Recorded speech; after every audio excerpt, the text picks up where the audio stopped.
সবাইকে ICT corner YouTube চ্যানেলের পক্ষ থেকে আরও একটি এনটিআরসি রিলেটেড ভিডিওতে স্বাগতম জানাচ্ছি। আমরা এই ভিডিওতে কথা বলবো এনটিআরসির ভ্যাকান্ট পজিশন বিষয়ে। আপনারা জানেন যে খুব শীঘ্রই ষষ্ঠ গণবিজ্ঞপ্তি প্রকাশিত হবে, হয়তো সপ্তাহখানেক বা তারও কম সময় লাগবে, এর মধ্যে বিজ্ঞপ্তিটি প্রকাশ হবে। আমি আবার একটু বলে রাখি, আসলে যে শূন্য পদের তথ্যের কথা বলছি, এটা এনটিআরসি এখনও অফিসিয়ালি প্রকাশ করেনি। তবে আমি আমার প্রতিষ্ঠানের যে সমস্ত পোস্ট শূন্য রয়েছে সেগুলো ষষ্ঠ গণবিজ্ঞপ্তির জন্য ফাঁকা দেখিয়েছি, তো আমি নিজেও চেক করেছি, সেগুলো কিন্তু এই লিঙ্কে রয়ে গেছে। এছাড়া অন্যান্য জেলা বা উপজেলায় যে সমস্ত পরিচিত প্রতিষ্ঠান আছে সেগুলো জাস্টিফাই করে দেখেছি যে এই লিঙ্কে গেলে কিন্তু শূন্য পদের তথ্যগুলো সঠিকভাবে দেখা যাচ্ছে, সুতরাং এখানে সন্দেহের কোনো অবকাশ নেই।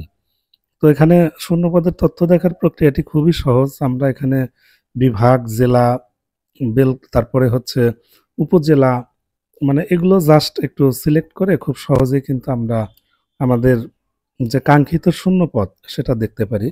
যারা এনটিআরসির অধীনে 18তম শিক্ষক নিবন্ধন দিয়েছিলেন এবং চূড়ান্তভাবে যারা উত্তীর্ণ হয়েছেন তাদের কিন্তু রেজাল্ট কিছুদিন আগে প্রকাশিত হয়েছে। সো আপনাদের এখন দেখা উচিত যে আপনি যে বিষয়ে নিবন্ধন পরীক্ষা দিয়েছিলেন বা পাশ করেছেন এই বিষয়ে আপনার উপজেলা, জেলা, বিভাগ এবং অঞ্চলে কতগুলো পোস্ট ফাঁকা আছে সেগুলো কিন্তু আপনাকে দেখে নিতে হবে। কারণ যখন গণবিজ্ঞপ্তি প্রকাশ হবে তার কিছুদিন পরে কিন্তু এগুলো অনলাইনে আবেদন চলবে। সুতরাং আবেদনের পূর্বে আপনার কাঙ্ক্ষিত যে প্রতিষ্ঠান, মানে কোন কোন প্রতিষ্ঠানে শূন্যপদ আছে সেগুলো ভালো করে দেখে নেবেন। প্রতিষ্ঠানগুলো কেমন, স্টুডেন্ট সংখ্যা কেমন, আপনার বাড়ি থেকে প্রতিষ্ঠানের দূরত্ব কেমন, এই ব্যাপারগুলো একটু অ্যানালাইজ করবেন আর কি। যেহেতু এনটিআরসিতে চাকরি অত্যন্ত সহজ, কিন্তু বদলি প্রক্রিয়াটা আপাতত এখনো জটিল, কারণ এখনো কিন্তু বদলি চালু হয়নি। এই জন্য আমি মনে করি স্বল্প বেতনে বাড়ির পাশে সবসময় আপনারা চয়েস রাখবেন।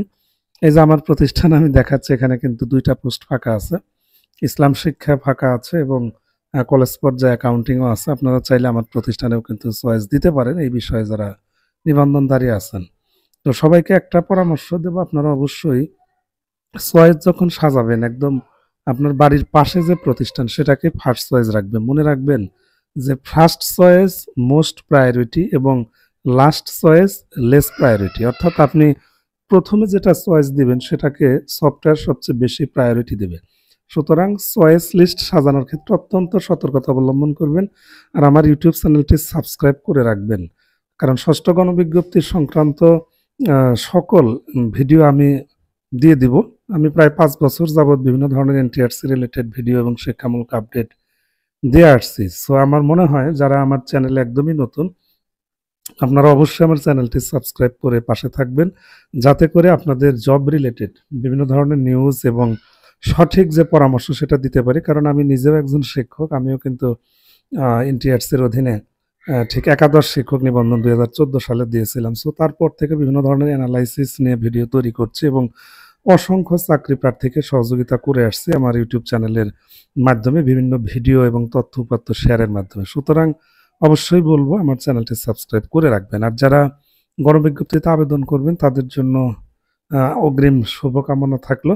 একটা চাকরি হয়ে গেলে আপনার পরিবার বেঁচে যাবে এবং আপনার পরিবার বাঁচলে অনেকগুলো মুখ বেঁচে যাবে এবং আপনি বেকারত্বের যে অভিশাপ সেটা থেকে কিন্তু মুক্তি পাবেন। যাই হোক, আপনাদের সুবিধার্থে এই লিঙ্কটি আমার ভিডিও ডেসক্রিপশন বক্সে দিয়ে দিব।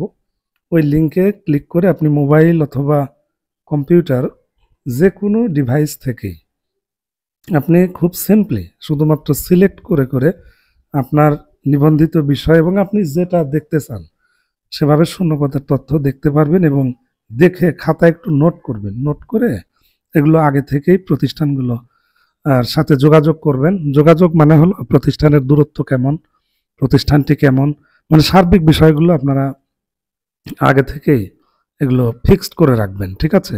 আর দেখবেন 2-1 দিনের মধ্যে আবার শূন্যপদের তালিকাও প্রকাশিত হয়ে যাবে, কোনো সমস্যা নেই। সবার জন্য শুভকামনা থাকবে। ভিডিওটি এখানে শেষ করছি। ধন্যবাদ সবাইকে।